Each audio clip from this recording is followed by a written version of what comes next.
Komento niya sa sariling social media post. Malinaw ang mensahe ng veteranong mandirigma.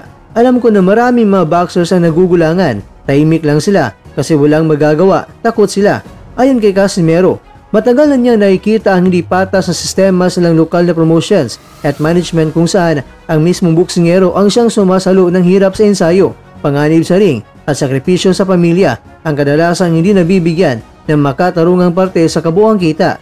Inilahad niya na may mga atletang umano na kumakayod ng matindi, ngunit hindi ramdam ang bunga dahil sa mga kumakain ng malaking porsyento bago pa makarating sa mismong boksingero. Dagdag pa ni Casimero, maraming mga boxers ang mga nananatiling tahimik dahil nangangamba silang mawala ng laban, mawala ng promoter o tuluyang hindi na mabibigyan ng pagkakataon makalaban sa mas malaking entablado. At para sa kanya, ang takot na ito ay dahilan kung bakit bira lamang na may lumalantad kahit paalam nilang dihado sila sa sistemang kanilang ginagalawan. Binigyang diin naman ni Casimero na panahon na para magkaroon ng patas at malinaw na sistema sa industriya kung saan ang mga boksingero, lalo na ang mga baguhan ay hindi naagrabyado.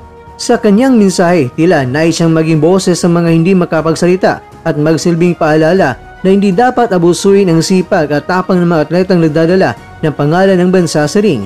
Patuloy naman na umaani ng suporta ang pahayag ni Casimero mula sa mga boxing fans at kapwa-atleta na sumasang-ayon na kailangan ng mas maayos na proteksyon at patas na trato